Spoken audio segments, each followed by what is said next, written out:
Hello my dear students, welcome back to my YouTube channel. Dear students, हमारे YouTube channel पे आप लोगों का बहुत बहुत स्वागत है। और आज की क्लास में मैं आप लोगों को जो पिछली कक्षा में जो महत्वपूर्ण टॉपिक थे उन सबको बताया था। आज मैं जो 6 हैट्स वाला टॉपिक था उसके आगे की चीज़ों को बताऊंगा। जैसा कि मैंने पिछली कक्षा में आप लोगों को बताया था, तो 6 हैट्स जो टॉपिक था उसके बाद अब हम लोग देखेंगे अनुसंधान के प्रकार, यानी अनुसंधान के कुछ महत्वपूर्ण प्रकार कौन कौन से होते हैं। इनसे भी क्वेश्चंस आपके एग्जाम में आते हैं, सीधे तौर पर नहीं आते हैं, लेकिन इन अनुसंधान की कुछ विशेषताओं या इनकी कुछ टर्म्स जो होते हैं उनसे रिलेट करके आते हैं। तो आज की कक्षा में हम लोग क्या पढ़ेंगे? अनुसंधान के प्रकार।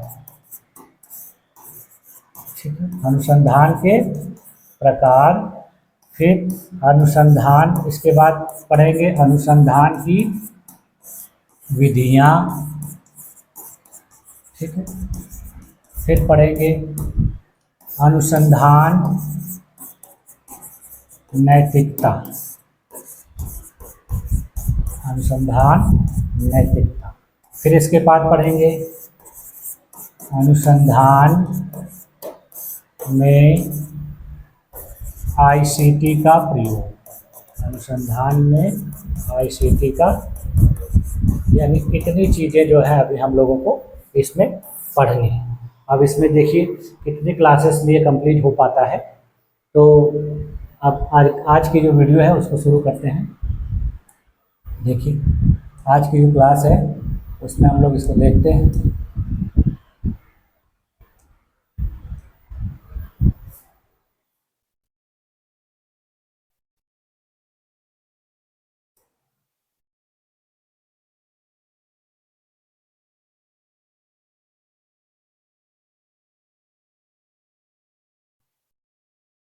Types of research. देखिए अनुसंधान के प्रकार। इसमें देखिए किसी भी अनुसंधान की शुरुआत एक समस्या की पहचान के साथ होती है। तत्पश्चात समस्या को पहचान कर उसका समाधान ढूंढा जाता है।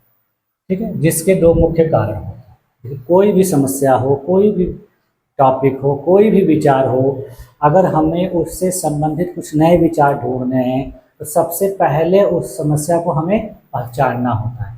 पहले तो क्या होगा कि समस्या का चयन करना होगा, फिर उस समस्या के बारे में जानकारी एकत्रित करनी होगी। तो उस जानकारी को एकत्रित करने के बाद हमें क्या करना पड़ता है? उसका सॉल्यूशन ढूंढना पड़ता है, यानी रिजल्ट। तो उसके लिए दो कारण होते हैं। पहला क्या होता है? देखिए बौद्धिक कारण और व्यवहारिक कारण। उसमें देखिए क्या होता है कि मनुष्य की जिज्ञासु प्रवृत्ति प्लस ज्ञानार्जन से प्राप्त आत्मसंतुष्टि की भावना, यानी ये तो हो गया इंटेलेक्चुअल कारण। फिर अगला कारण देखिए क्या है? व्यवहारिक कारण, यानी प्रैक्टिकल कारण। उसमें देखिए क्या होता है? ज्ञान की प्राप्ति प्लस समस्या विशेष का व्यवस्थित रूप से विश्लेषण। यानी कोई भी जो रिसर्च किया जाता है उसके मुख्यतः दो कारण होते हैं। पहला होता है इंटेलेक्चुअल और दूसरा होता है प्रैक्टिकल। ठीक है, इसी के आधार पे कोई भी रिसर्च किया जाता है। यानी आपके अंदर नॉलेज कितना है, आपके पास ज्ञान कितना है, और उस ज्ञान का प्रयोग करके जब कोई आप खोज करेंगे तो वो खोज लोगों के लिए कितनी प्रैक्टिकल होगी, कितनी व्यवहारिक होगी, और आपको उस ज्ञानार्जन से किस प्रकार की संतुष्टि मिलेगी और लोगों को किस प्रकार से फायदा। ठीक, तो उसके आधार पर देखिए अनुसंधान के प्रकार। देखिए क्या है? मूलभूत अनुसंधान, यानी फंडामेंटल या बेसिक रिसर्च। ठीक है, ये अनुसंधान जो है बहुत ही महत्वपूर्ण होता है। इस अनुसंधान का प्रयोग ज़्यादातर देखेंगे कि शिक्षा जगत में या किसी भी क्षेत्र में नए नए सिद्धांत के निर्माण के लिए होता है। तो देखिए इसमें क्या किया जाता है कि मूलभूत अनुसंधान का मुख्य उद्देश्य नई प्ररचनाओं डिजाइन का निर्माण करना है।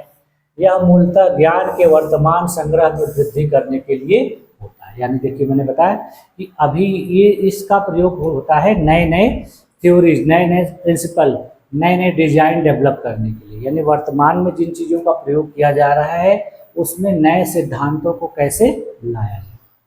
देखिए, मूलभूत अनुसंधान का मुख्य ध्येय वैज्ञानिक सिद्धांतों के माध्यम से प्राकृतिक या अन्य घटनाओं की बेहतर समझ को विकसित करना, यानी वैज्ञानिक सिद्धांत के माध्यम से प्राकृतिक घटना या कोई अन्य घटना है उसको हम बेहतर तरीके से कैसे समझेंगे, उसके लिए इस रिसर्च का प्रयोग किया।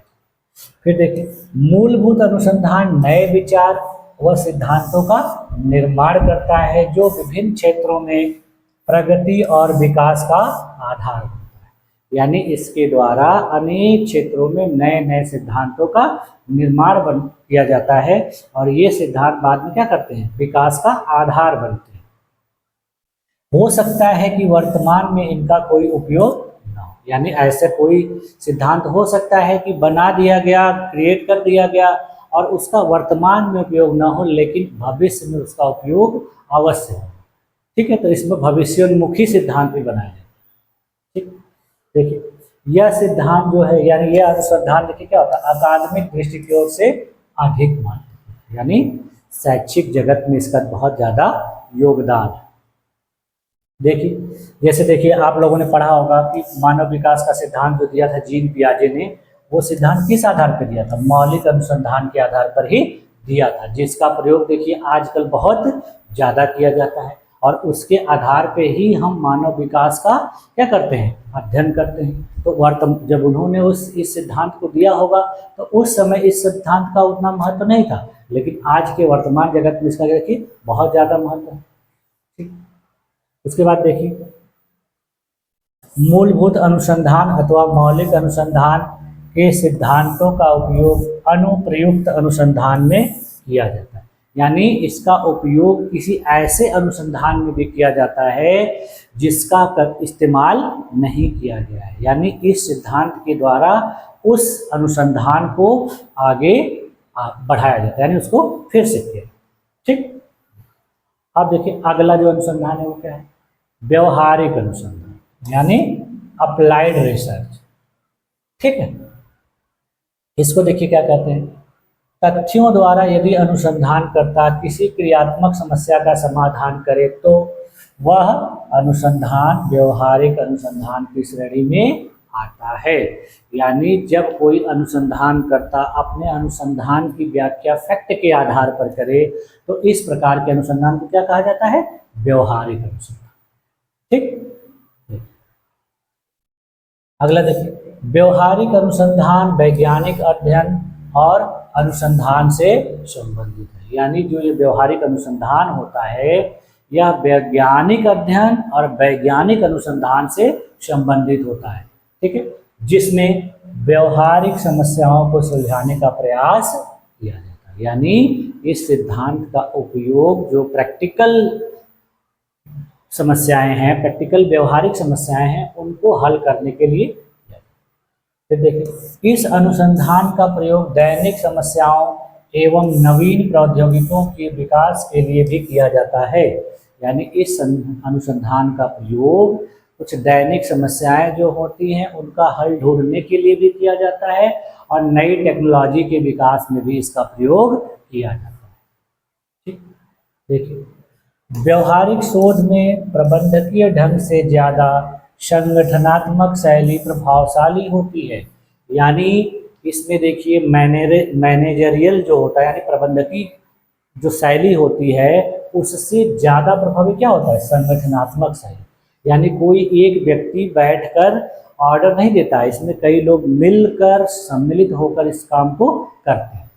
ठीक, देखिए, यह जो अनुसंधान है नीति निर्धारण, प्रशासन और किसी घटना को समझने के लिए उपयोग किया जाता है, यानी इस अनुसंधान का प्रयोग करके कोई नीति बनाने के लिए और किसी प्रशासनिक घटना के लिए, किसी अन्य घटना के लिए, उसके बारे में अच्छे से सॉल्यूशन ढूंढने के लिए, उस नीति का व्यवहारिक उपयोग समझने के लिए, इन सब चीज़ों के लिए इस अनुसंधान को किया जाता है। और ये अनुसंधान जो होता है बेस्ड किस पे होता है, मौलिक आधार पर ही, यानी ऊपर वाला जो सिद्धांत है अनुसंधान का उसी के आधार पर यह भी बेस्ड होता है, यानी उसी पर आधार है।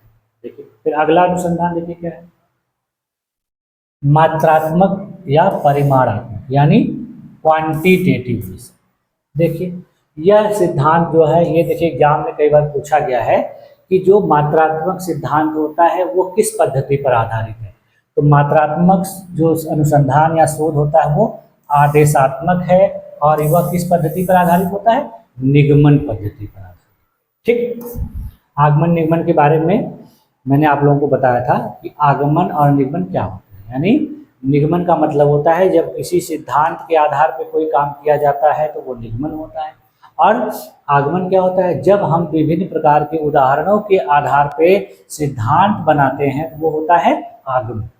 ठीक, देखो इसमें पहले उपकल्पना का निर्धारण होता है और इसमें सिद्धांत भी पहले से ही निर्धारित, वही मैंने कहा इसमें सिद्धांत पहले से बने रहेंगे और इसमें उपकल्पना भी पहले से निर्धारित की गई रहती है। ठीक है, उपकल्पना परिकल्पना का अर्थ मैंने बता ही दिया था, ठीक है, पिछली कक्षाओं में। अब देखिए यह शोध जो है आंकड़ों पर आधारित होता है, जैसे नाम से ही पता चलता है मात्रात्मक या परिमाणात्मक, तो यह शोध किस पर आधारित होता है, आंकड़े। यानी इन सिद्धांतों में इस अनुसंधान में कोई भी चीज ऐसे नहीं किया जाता कहा जाता, उसके लिए हमारे पास आंकड़े होते हैं और आंकड़ों के आधार पर जो कुछ भी करना होता है लोग कहते हैं और उसी के आधार पे निष्कर्ष भी निकाला जाता है। यानी आपके पास फैक्ट होने चाहिए, जैसे हम कोई बात कह रहे हैं तो हम बात कहने के पीछे आंकड़े होने चाहिए। जैसे हमने कहा कि भारत की जनसंख्या 140 करोड़ है और 140 करोड़ जनसंख्या में कितनी जनसंख्या मानव संसाधन के रूप में उपयुक्त होती है और कितनी जनसंख्या मानव संसाधन के रूप में उपयुक्त नहीं होती है, तो उसके लिए हमारे पास आंकड़े होने चाहिए। उसको हम विभिन्न आंकड़ों से दिखाएंगे कि इतने इतने लोग यहाँ कार्यरत हैं, इतने लोग यहाँ कार्यरत हैं, इतने लोग पढ़ लिख के भी बेरोजगार हैं। तो इस प्रकार के हमारे पास आंकड़े होने चाहिए। ठीक, उसके बाद देखिए यह अपेक्षाकृत घटना और परिणाम या प्रभाव के मध्य संबंधों पर केंद्रित होता है। यानी यह अनुसंधान जो होता है घटना, उसके परिणाम और प्रभाव के मध्य जो संबंध होता है उसी पर केंद्रित होता है। यानी इसका फोकस कहाँ पे होता है कि किसी भी घटना के परिणाम और उसके प्रभाव के बीच जो रिलेशन होता है उसी पर केंद्रित होता है। देखिए इस प्रकार के शोध में जो सूचना दी जाती है वो सांख्यिकी रूप में होते हैं, वही अंकों के माध्यम से, संकेतों के माध्यम से। ठीक, फिर देखिए यह जो है यह अनुसंधान देखिए कहाँ कहाँ प्रयोग होता है, सर्वेक्षण में, संरचित साक्षात्कार में, अवलोकन में, अभिलेखों के निर्माण में और किसी रिपोर्ट की समीक्षा करने में, डेटा का संग्रहण होता है। ठीक, यानी ये देखिए इतने जगहों पर ये प्रयोग किया जाता है। यानी इस प्रकार के अनुसंधान के लिए सर्वेक्षण, संरचित साक्षात्कार, अवलोकन, अभिलेख और रिपोर्ट की समीक्षा का डेटा संग्रह होता है। ठीक, इतनी सारी चीज़ों को इसमें सम्मिलित किया जाए। आगे देखिए अगला देखिए जो है वो था क्वांटिटेटिव, अब ये है क्वालिटेटिव यानी गुणात्मक अनुसंधान। इसको देखिए क्या कहा जाता है, यह अनुसंधान जो है आगमन का रूप माना जाता है। यानी यह आगमन पद्धति का उपयोग करके किया जाता है। देखिए इसमें देखिए क्या होता है, मानव व्यवहार को गणित के सूत्रों में नहीं बांधा जा सकता। जैसे ह्यूमन बिहेवियर है उसको आप गणित के सूत्रों में नहीं बांध सकते, गणित के आधार पर उसको आप नहीं लागू कर सकते हैं। तो इसमें देखिए गुणात्मक शोध का मुख्य उद्देश्य मानव व्यवहार और उसे नियंत्रित करने वाले कारणों को गहराई से समझना होता है। यानी इस प्रकार का अनुसंधान कहाँ किया जाता है, ह्यूमन बिहेवियर से संबंधित, कि मानव किसी प्रकार की घटना या किसी प्रकार की वस्तु, किसी प्रकार की जो भी चीजें हैं उन पर किस प्रकार से वो रिएक्ट करता है, तो उसके आधार को जानने के लिए, उसको नियंत्रित करने के लिए इस प्रकार का अनुसंधान किया जाता है। ठीक, इसमें देखिए इस शोध में चरों का उनके गुणों के आधार पर विश्लेषण, यानी जो इसमें वेरिएबल शामिल होते हैं, चर शामिल किए जाते हैं, वो उनके गुणों के आधार पर शामिल करे जाते हैं, यानी वो कितने गुणवान हैं, उसमें क्या क्वालिटी होती है। ठीक है, फिर देखिए यह जो अनुसंधान विधि है यह केवल क्या, कहाँ, कब आदि प्रश्नों की जांच नहीं करती, बल्कि क्यों और कैसे का भी पता लगाती है। यानी यह जो है सीमित चीज़ों का पता नहीं लगाती है, बहुत विस्तृत चीज़ों का, यानी किसी भी चीज़ के बारे में संपूर्ण बातें ये पता लगाती है और संपूर्ण चीज़ों के बारे में अनुसंधान करती है। ठीक, देखिए इस प्रकार के अनुसंधान के लिए बड़े प्रतिदर्शों की बजाय छोटे छोटे लेकिन संकेंद्रित प्रतिदर्शों को ज़्यादा उपयोगी माना गया। इस प्रकार के अनुसंधान में जो सैंपल लिए जाते हैं वो बहुत बड़े बड़े नहीं लिए जाते हैं, बल्कि छोटे छोटे सैंपल को लिया जाता है और फिर उन सैंपल को क्या किया जाता है, फोकस्ड करके और फिर उसका उपयोग किया जाता है।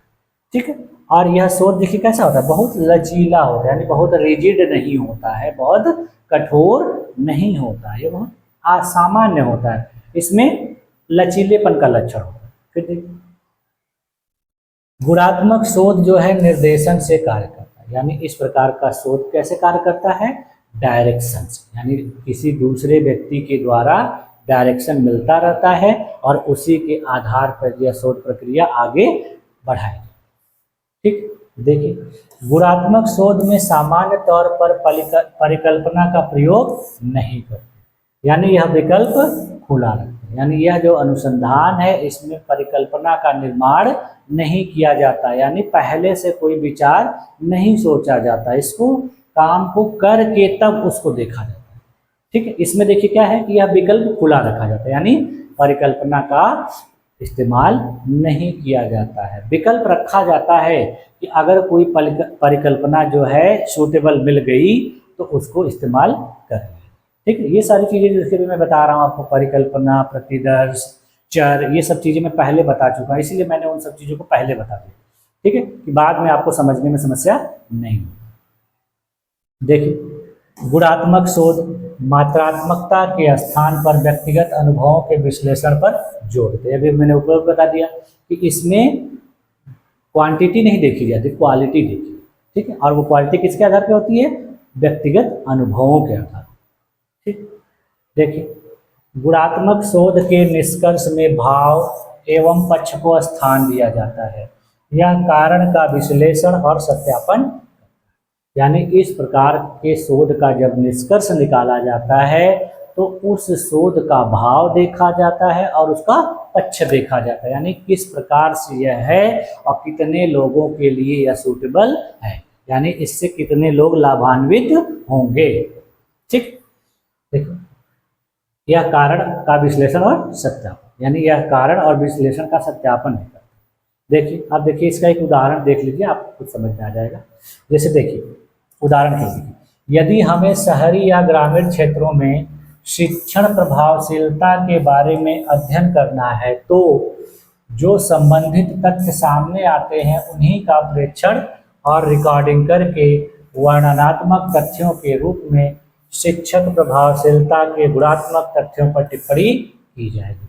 यानी यदि हमें पता लगाना है कि ग्रामीण और शहरी क्षेत्रों में शिक्षण की प्रभावशीलता किस प्रकार की है तो उसके लिए हमें क्या करना पड़ेगा, उन्हीं जो प्रेक्षण है, पर्सपेक्टिव है, उनको क्या करना है, रिकॉर्डिंग करके और उनको डिस्क्रिप्टिव फैक्ट के रूप में उस शिक्षक की प्रभावशीलता के बारे में पता लगाया जाए। ठीक, देखिए इस अनुसंधान का उपयोग अक्सर नीति और कार्यक्रम मूल्यांकन अनुसंधान के लिए किया जाता है, यानी इस अनुसंधान का प्रयोग जैसे पिछले अनुसंधानों में नीतियां बनाने के लिए किया जाता है, इसका उपयोग कब किया जाता है, जब कोई नीति बन चुकी है और वह किसी जनसंख्या के ऊपर अप्लाई की जा रही है तो वो कितनी प्रभावी होगी, उसका उपयोग क्या होगा, उसके बारे में पता लगाने के लिए यह अनुसंधान किया। ठीक, विश्वसनीयता और वैधता को गुणात्मक अनुसंधान का एक मुख्य विषय माना गया है। यानी इस अनुसंधान का सबसे मुख्य विषय क्या है कि विश्वसनीय होना चाहिए और वैलिड होना चाहिए। यानी ऐसा नहीं है कि इसको बना दिया और लोगों ने इसको महत्व नहीं दिया या विश्वसनीय नहीं है, ज़्यादा लोगों के द्वारा इसको पसंद नहीं किया जा रहा है या ज़्यादा लोगों पर लागू नहीं हो पा रहा है। अवैलिड का मतलब है कि वर्तमान परिस्थिति के अनुसार यह कितना उपयोगी है। ठीक, देखिए अब देखिए गुणात्मक शोध में कुछ विशिष्ट दृष्टिकोणों एवं विधियों का उपयोग किया जाता है जिनका वर्णन अग्रिम लिखित अनुच्छेदों में किया गया है। यानी आगे देखेंगे आप, इसका वर्णन आपको मिलेगा। तो देखिए गुणात्मक शोध में कुछ विशिष्ट दृष्टिकोण और विधियों का उपयोग, यानी कुछ स्पेशल पर्सपेक्टिव और व्यू का उपयोग इसमें किया जाता है, मेथड्स का उपयोग किया जाता है। ठीक है, इसको गुणात्मक अनुसंधान के विभिन्न प्रकार भी कहा जाता है। यानी गुणात्मक अनुसंधान कितने प्रकार का होता है, इसको इसके माध्यम से जाना। अब देखिए जो ये मिक्स यानी मिश्रित अनुसंधान, ये अनुसंधान ऐसा अनुसंधान है जिसमें क्वांटिटेटिव और क्वालिटेटिव यानी मात्रात्मक और गुणात्मक अनुसंधान दोनों को जोड़ दिया जाता है। ठीक है, और इसका लक्ष्य दोनों दृष्टिकोणों की ताकत का उपयोग करके शोध समस्या की एक अधिक व्यापक समझ प्राप्त करना। यानी जब दोनों अनुसंधान को जोड़ दिया जाएगा, किसी सिद्धांत का, किसी विचार का गुणात्मक वैल्यू कितना है और मात्रात्मक वैल्यू कितना है, जब दोनों को पता लगाया जाएगा तब उस प्रकार के अनुसंधान को क्या कहते हैं, मिश्रित अनुसंधान। ठीक, अब देखिए आगे देखिए अगला क्या है कि सर्वे रिसर्च यानी सर्वेक्षण अनुसंधान। सर्वेक्षण का मतलब होता है कि कोई सर्वे कर। देखिए इसका प्रयोग कहाँ होता है, इस प्रकार के अनुसंधान का संबंध दो या दो से अधिक चरों से संबंधित घटनाओं के आंकड़ों का संकलन व वर्गीकरण से होता है ताकि दोनों चरों के मध्य साहचर्यात्मक संबंधों को जाना जा सके। यानी इस अनुसंधान का प्रयोग कहाँ होता है, जब दो या दो से अधिक चरों से संबंधित घटनाओं के बीच आंकड़ों का संकलन करना है या वर्गीकरण करना है। यानी हमारे साथ कई चर हैं, कई वेरिएबल हैं और उनमें से हमें क्या करना है, कुछ चरों को सेलेक्ट करना है और फिर उनको कैटेगराइज करना है, वर्गीकरण करना है, तब जाके इस प्रकार के अनुसंधान का प्रयोग करके और उनके बीच के रिलेशंस को पता लगाए। ठीक, देखिए इस प्रकार के अनुसंधान का जो स्वरूप होता है वो क्या होता है, अन्वेषणात्मक होता है, एक्सप्लोरेटरी होता है। ठीक है, जैसे विद्यालय सर्वेक्षण, जनमत सर्वेक्षण, समुदाय सर्वेक्षण इसके अंतर्गत आते हैं। यानी विद्यालयों का सर्वेक्षण करना है, जो सरकारी वो विभाग होते हैं वो देखिए सर्वेक्षण करते हैं। फिर लोगों के चुनाव के समय में जनमत का सर्वेक्षण किया जाता है कि क्या माहौल है, कौन सी पार्टी की सरकार बनेगी, इस प्रकार का जो सर्वेक्षण किया जाता है। उसके बाद समुदाय का सर्वेक्षण किया जाता है, यानी देश में बहुत सारे ऐसे समुदाय हैं तो वो समुदाय इस समय देश में किस प्रकार के अधिकारों का प्रयोग कर रहे हैं, कौन कौन से अधिकार उनको अभी नहीं मिले हैं, वो कितने पिछड़े हुए हैं, ये सारी चीज़ों को पता लगाने के लिए इस प्रकार के रिसर्च का प्रयोग किया जाता है। देखिए इसके द्वारा जनसंख्या का अध्ययन सफलतापूर्वक किया जा सकता है। किसी क्षेत्र में जाके वहाँ लोगों से बातें करके और वहाँ पे फिर आंकड़े इकट्ठा किया जाता है और फिर बाद में जब सब कुछ हो जाता है तो फिर उसके बाद एक निष्कर्ष निकाला जाता है। ठीक, अब देखिए अगला जो रिसर्च है वो क्या है, प्रविधि अनुसंधान यानी टेक्निकल रिसर्च। इस प्रकार के अनुसंधान का देखिए संबंध क्या होता है, अवलोकन निरीक्षण विधि से संबंधित समस्याओं के समाधान से। यानी इस प्रकार का जो अनुसंधान है वह कहाँ प्रयोग किया जाता है, अवलोकन अथवा निरीक्षण विधि से संबंधित जो समस्याएं होती है। यानी किसी चीज का अवलोकन किया गया ऊपर और निरीक्षण किया गया, अब फिर उससे संबंधित अगर कोई समस्या आ रही है तो उसका समाधान करने के लिए हमें क्या करना पड़ेगा, टेक्निकल रिसर्च। ठीक, जब किसी चर के अवलोकन की एक या एक से अधिक विधियां उपलब्ध हों तो प्रविधि अनुसंधान इन विधियों का तुलनात्मक अध्ययन करके उसके गुण व कारकों के आधार पर प्रभाविता का स्पष्टीकरण।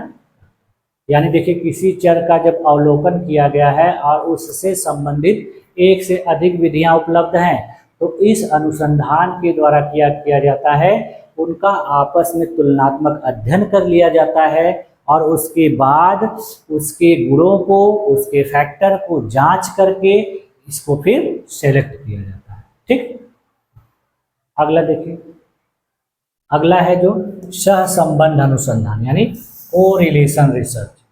ये देखिए क्या होता है, इसमें एक स्थिति के दो पहलुओं के मध्य संबंध एवं परस्पर निर्भरता का पता चलता है। यानी यह रिसर्च कब किया जाता है, जब कोई सिचुएशंस है उसके दो पहलू हैं, ठीक है, और दोनों पहलुओं के बीच क्या रिलेशन है और उनकी आपस में किस प्रकार से डिपेंडेंसी है यानी परस्पर निर्भरता है, उन सब चीज़ों का पता लगाने के लिए ये सहसंबंध रिसर्च का उपयोग किया जाता है। ठीक है, देखिए दो या दो से अधिक चर एक साथ होते हैं, लेकिन इसका अर्थ यह नहीं है कि वे एक दूसरे के लिए हैं। यानी दो चर होते हैं तो इसका मतलब ये नहीं है कि वो सब आपस में एक दूसरे के लिए, नहीं, ऐसा हो नहीं सकता, क्योंकि हो सकता है कि वो दोनों अलग अलग चीज़ों के लिए हो। तो इस प्रकार से उनके बीच में संबंध पता लगाया। देखिए इस अनुसंधान का उपयोग कहाँ किया जाता है, एक निश्चित परिस्थिति में प्रमुख कारकों की पहचान की जा सकती है। यानी इस अनुसंधान के द्वारा एक कोई फिक्स्ड सिचुएशन है उसमें उसकी जो प्रमुख फैक्टर होते हैं उनकी पहचान की जा सकती है। ठीक, अब देखिए अगला जो है मोस्ट इम्पॉर्टेंट है व्यवहारिक अनुसंधान। ठीक, ये देखिए क्वेश्चंस कई बार पूछा गया एग्जाम कि अप्लाइड रिसर्च, ऐसे तो पूछे सभी से क्वेश्चन जाते हैं, लेकिन इससे भी हाल फिलहाल में ही क्वेश्चन पूछा गया एग्जाम में। तो देखिए इस प्रकार का अनुसंधान नाम से ही पता चल रहा है कि ऐसा अनुसंधान जो वर्तमान जीवन में उपयोगी होता है, यानी वर्तमान की किसी समस्या का सॉल्यूशन करने के लिए इस प्रकार की अनुसंधान का प्रयोग किया जाता है। देखिए इस प्रकार के अनुसंधान द्वारा व्यवहारिक समस्याओं का समाधान प्रस्तुत किया जाता है। उदाहरण के लिए देखिए क्या है, अगर किसी दैनिक समस्या के समाधान के लिए हमारे पास अनेक विधियां हो और हमें सर्वोत्तम विधि का चुनाव करना हो तो इस प्रकार का अनुसंधान उसमें सहायक, यानी हमें हमारे सामने अगर डेली की कोई समस्या है, रोज आने वाली कोई ऐसी समस्या है और उस समस्या के लिए हमारे पास, उसके सॉल्यूशन के लिए हमारे पास अनेक विधियां हैं, अनेक मेथड्स हैं, तो हमें किस विधि का उपयोग किया जाना चाहिए वो कहाँ होता है, इस अनुसंधान के द्वारा ही निर्धारित किया। ठीक, अब देखिए आलोचनात्मक अनुसंधान यानी क्रिटिकल रिसर्च।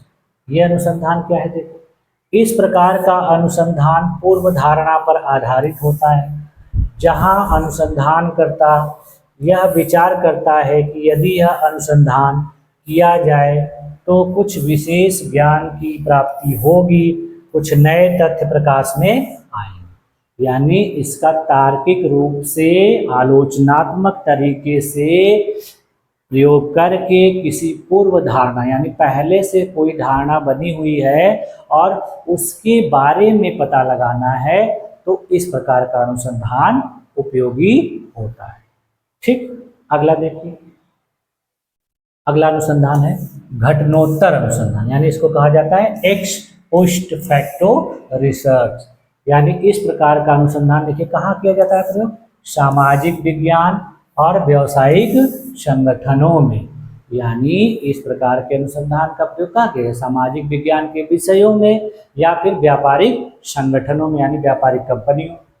यह अनुसंधान किसी घटना के संदर्भ में आयोजित किया जाता है, यानी किसी व्यावसायिक संगठन में या किसी सामाजिक विज्ञान के क्षेत्र में जब कोई घटना होने वाली है या घटित होने वाली है या घट चुकी है तो उसके बारे में हम कंटेक्स्ट जो होता है उसके आधार पर इसको आयोजित किया जाता है। यह देखिए यह मूल रूप से घटना के स्वतंत्र चर से संबंधित है, यानी चरों के बारे में देखिए मैंने ऊपर बता दिया था कि स्वतंत्र चर और आश्रित चर। ठीक, इसके बारे में मैंने बताया, तो ये स्वतंत्र चरों से संबंधित होता है। यानी स्वतंत्र चर क्या होते हैं, स्वतंत्र चर जो होते हैं वो अनुसंधानकर्ता के ऊपर क्या होते हैं, पूरी तरह से डिपेंड। ठीक, अगला देखिए व्याख्यात्मक अनुसंधान यानी एक्सप्लेनेटरी रिसर्च, ठीक है। व्याख्यात्मक अनुसंधान यानी एक्सप्लेनेटरी रिसर्च, इसमें देखिए क्या होता है, एक्सप्लेनेशन से संबंधित होता है। व्याख्यात्मक अनुसंधान में एक स्थिति या घटना के दो पहलुओं के मध्य कैसे और क्यों जैसे सवालों का जवाब देने की चेष्टा की जाती है। यानी यह अनुसंधान तब प्रयोग किया जाता है जब कोई ऐसी सिचुएशन है या कोई ऐसी घटना है जिसके दो पहलू हैं और उन दोनों पहलुओं में क्या सवाल आ रहा है कि कैसे और क्यों, यानी यह घटना कैसे हुई और क्यों हुई, इसका जवाब ढूंढने के लिए इस प्रकार के अनुसंधान का प्रयोग किया जाता है। यानी जब कोई पूछेगा तो इस प्रकार के अनुसंधान के आधार पर ही उसका जवाब दिया जाए। देख लीजिए उदाहरण के लिए कि रटने के फलस्वरूप परीक्षा से संबंधित तनाव क्यों होता है। यानी जब कोई परीक्षा देनी पड़ती है तो उसमें यदि हम रट के परीक्षा देने जाएं तो उससे हमारे में क्या होता है, हमारे दिमाग में तनाव क्रिएट हो जाता है और फिर उस तनाव की वजह से क्या होता है, हृदय रोग की उत्पत्ति कैसे होती है। यदि हम ज़्यादा तनाव लेंगे, ज़्यादा प्रेशर लेंगे तो हमारे शरीर में हृदय रोग की समस्या उत्पन्न हो जाएगी। तो यही चीज़ कि ये चीज़ क्यों होती है और कैसे होती है, इन चीज़ों का पता लगाना पड़ेगा। तो इसके लिए हमें कौन सा रिसर्च करना पड़ेगा, एक्सप्लेनेटरी रिसर्च, ठीक। अब देखिए अगला रिसर्च जो है वो क्या है, अनुसंधान मूलक या अन्वेषी अनुसंधान, यानी इसको कहा जाता है एक्सप्लोरेटरी रिसर्च। वो क्या था, एक्सप्लेनेटरी था या एक्सप्लोरेटरी।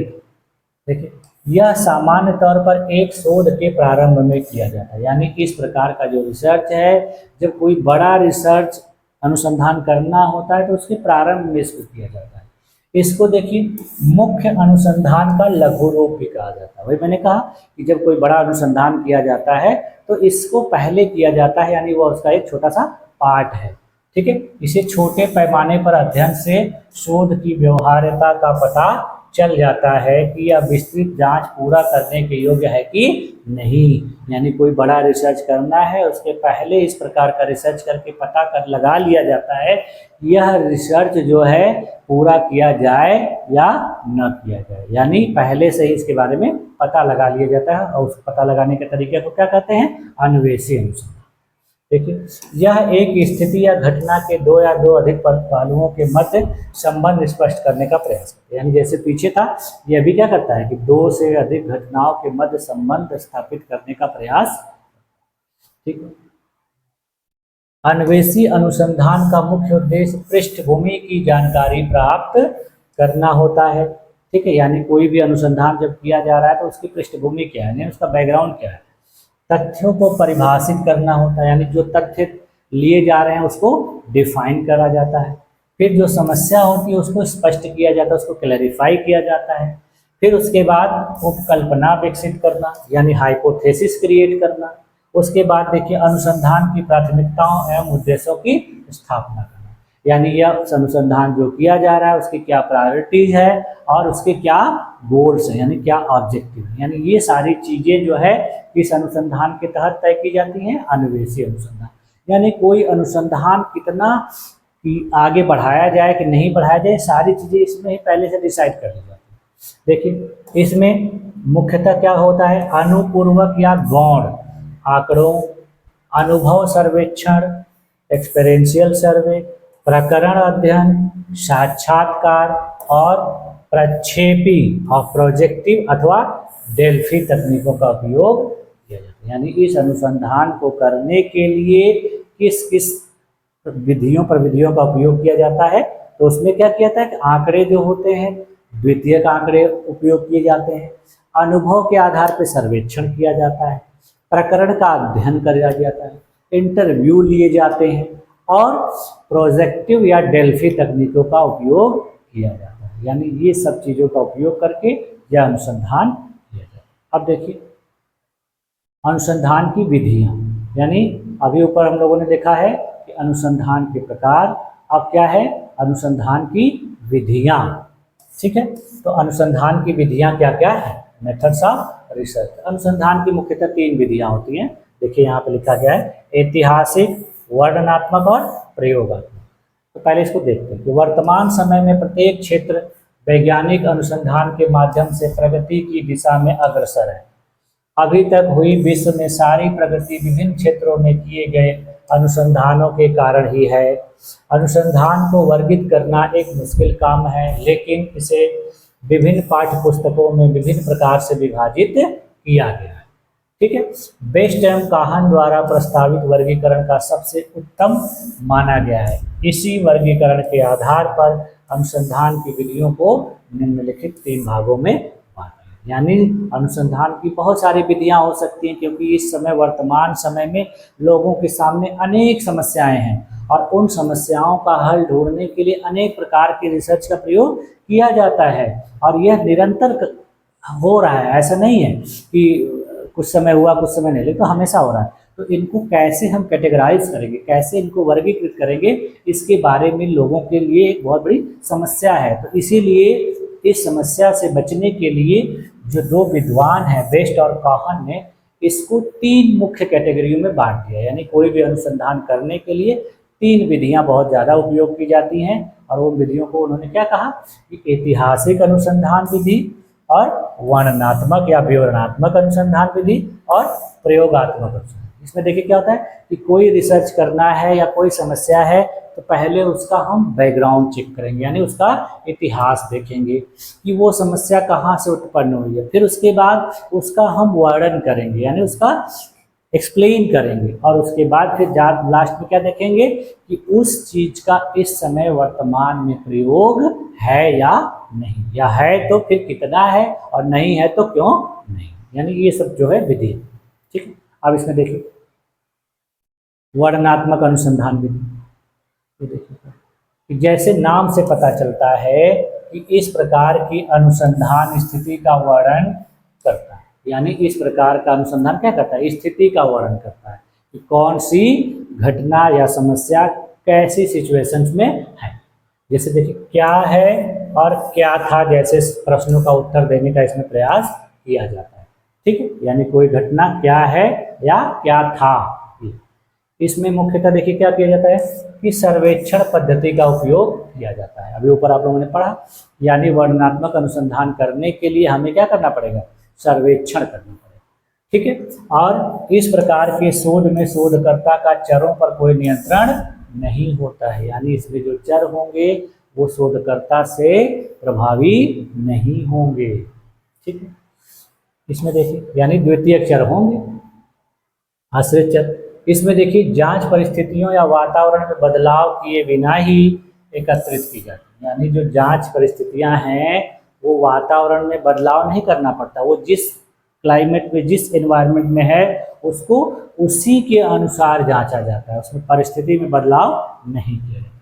इसमें देखिए किसी भी चर के साथ हेर फेर भी नहीं किया जाता, यानी जो चर हैं उसमें अदला बदली नहीं की जाती, उनको उससे ही हूबहू प्रयोग किया जाता है। ठीक है, इसमें देखिए कई बार इसका सहसंबंध या अवलोकन अनुसंधान के रूप में भी उल्लेखित किया जाता है। इस प्रकार के अनुसंधान को कभी कभी क्या कहा दिया जाता है कि सहसंबंध या अवलोकन अनुसंधान के तरह है, ये कहा जाता है कुछ लोगों के द्वारा, इसलिए इसका नाम यह भी दिया जाता है।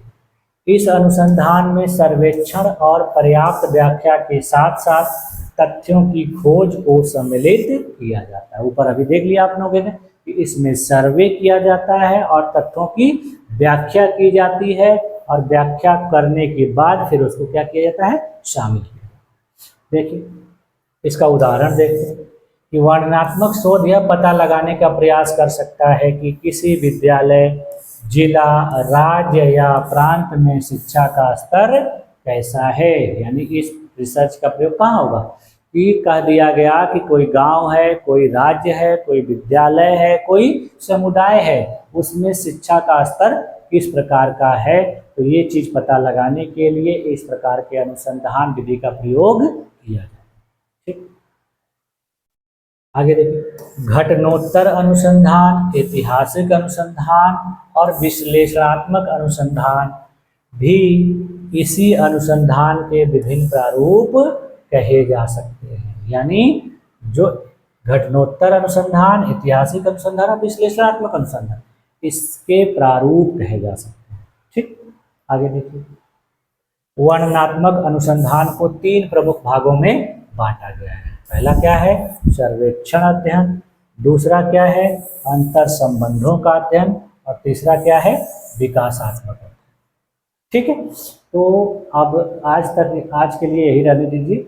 अब अगली जो क्लास है उसमें हम लोग ऐतिहासिक अनुसंधान विधि के बारे में देखेंगे।